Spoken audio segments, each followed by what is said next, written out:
Court में सुनवाई होती है, उसी दिन ऑर्डर हो जाता है, उसी दिन सर्वे भी हो जाता है। ये तो 1948 में से ही हुआ था बाबरी मस्जिद में। ये जो फायरिंग हुई है, ये फायरिंग नहीं है, मर्डर है। और जो भी ऑफिसर्स इन्वॉल्व है उनको सस्पेंड करना चाहिए और एक सिटिंग हाई कोर्ट जज की इंक्वायरी होनी चाहिए। जिनकी जान गई, मैं फिर कहूंगा कि हिंसा किसी चीज का हल नहीं है। मैं हिंसा का समर्थन नहीं करता। मैं इस बात से इत्तेफाक रखता हूं कि हिंसा किसी चीज का हल नहीं है। जो जिन बच्चों की जान गई है, जांच होनी चाहिए। 24 नवंबर को उत्तर प्रदेश के संभल में अचानक शांत माहौल में पत्थरबाजी शुरू हो गई। हुआ यूं कि जब कल पूरे इंतजाम के साथ जामा मस्जिद का सर्वे करने टीम पहुंची तो अचानक वहां का माहौल खराब हो गया। कुछ उपद्रवी तत्वों ने पत्थरबाजी शुरू कर दी। गाड़ियों को आग के हवाले कर दिया गया।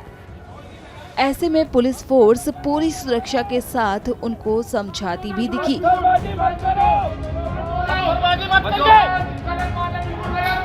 और समय बीतने के दौरान मामला शांत होता चला गया और आज भी यहाँ का माहौल सामान्य दिख रहा है, लेकिन पुलिस बल तैनात है और जामा मस्जिद के आसपास के एरिया पर बैरिकेडिंग की गई है, जो आप वीडियो में देख सकते हैं।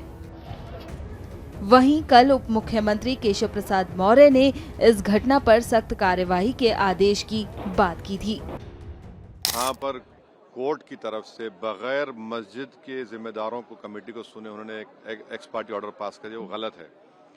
दूसरा ये है कि एक बार तो आपने गलत ऑर्डर दिया, सर्वे हो गया। दूसरा सर्वे जब किया आपने किसी को इत्तला नहीं दी। तीसरी बात यह है कि पुलिस का ये काम था कि मस्जिद कमेटी को कॉन्फिडेंस में लेते या वहाँ की पीस कमेटी को। चौथी बात यह है कि जो सर्वे करने लोग आ रहे हैं वो प्रोवोकेटिव स्लोगन्स लगा कर आ रहे हैं, वो वीडियो उसका है, पब्लिक डोमेन में है। और उसके बाद जो वहाँ पर वायलेंस हुआ, जिसमें 3 मुसलमानों को गोली लगी, उनकी मौत हुई, हम इसका कंडेम करते हैं। ये फायरिंग नहीं बल्कि मर्डर है। और जब से बाबरी मस्जिद राम मंदिर का जजमेंट आया, जिस बात को मैं पर्टिकुलरली कह रहा हूँ कि उस जजमेंट के बाद ये सब चीज़ें खुलेंगी और एक के बाद एक खुल रही हैं। ASI प्रोटेक्टेड मॉन्यूमेंट सब बातें कर रहे हैं, क्या ASI के कानून में नहीं है कि आप उसका रिलीजियस नेचर चेंज नहीं, कैरेक्टर चेंज नहीं कर सकते? किस बुनियाद पे कर रहे हैं ये? और आप किस बुनियाद पर अपने फेथ को दूसरों पे थोपेंगे? भाई कानून कोई चीज है ही नहीं है। जिस दिन कोर्ट में सुनवाई होती है उसी दिन ऑर्डर हो जाता है, उस दिन सर्वे भी हो जाता है। ये तो 1948 में से ही हुआ था बाबरी मस्जिद में। तो ये जो फायरिंग हुई है, ये फायरिंग नहीं है, मर्डर है। और जो भी ऑफिसर्स इन्वॉल्व है उनको सस्पेंड करना चाहिए और एक सिटिंग हाई कोर्ट जज की इंक्वायरी होनी चाहिए। ये सरासर गलत है, जुल्म हो रहा है वहां पर तो संभल में। वहाँ के सांसद के FIR दर्ज कर दिया गया। आप जिस पे चाहे कर लीजिए भाई, जिस पे भी चाहे कर लीजिए, जज आप, जूरी आप, सब आप, तो बचेगा क्या फिर? अब सर JPC में आप लोगों ने समय मांगा है, क्या कहेंगे?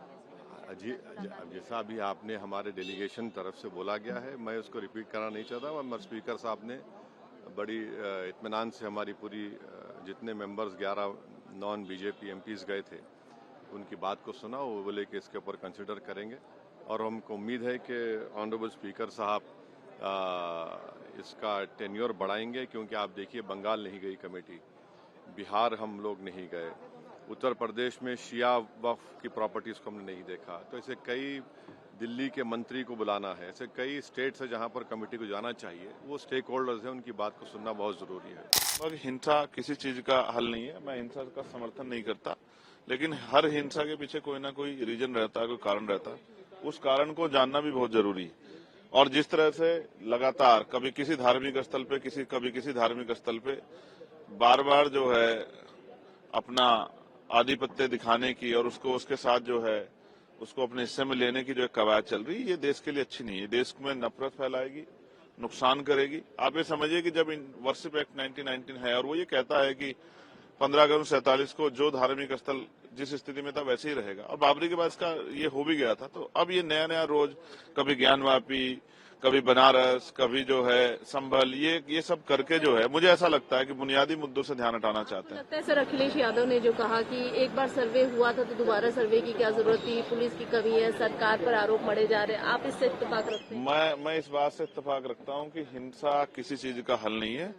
जो जिन बच्चों की जान गई है, जांच होनी चाहिए और मुझे उम्मीद है कि जो मेडिकल हुआ होगा वो वीडियो रिकॉर्डिंग के अंतर्गत हुआ होगा, जिससे पुलिस की कार्यशैली पे कोई सवाल ना खड़ा हो और पता लग जाए किसकी गोली से जो है 4 लोगों की जान गई। 4 लोगों की जान अहमियत रखती है। आप ये समझिए ना, लगातार जिस तरह का जो है नारे लगे, धार्मिक नारे लगा के, अब ये बताइए अगर सर्वे के लिए जा रहे हैं सर्वे कमिश्नर, तो धार्मिक नारों का क्या मतलब है? ये उकसाना नहीं होगा? इस उकसाने में जो घटना हुई है और जिससे जिस तरह के हमारे देश की छवि खराब हो रही है, इसकी कौन जिम्मेदारी लेगा? तो पुलिस प्रशासन, एडमिनिस्ट्रेशन और सरकार तीनों का फेलियर है। और मैं फिर ये कहूंगा कि कोर्ट जाना चाहिए। मैं सबसे शांति की अपील करूंगा कि लोग शांति बना के रखें, लेकिन मैं फिर आपसे स्पष्ट रूप से कह रहा हूं, ये अच्छा नहीं है, देश के लिए अच्छा नहीं है, संविधान की मर्यादाओं के लिए अच्छा नहीं है। संविधान की मर्यादा में आंदोलन हो और गोली से नहीं, वार्ता से जो है लोगों की सबकी सुनवाई। क्या आपको नहीं पता इस मसले में दूसरे पक्ष को बिल्कुल नहीं सुना गया, एक पक्ष से फैसला हो गया? बहुत सारे बड़े इशू हैं, ऐसा लगता है जैसे उनसे भी ध्यान हटाने के लिए सब चीजें की जा रही है।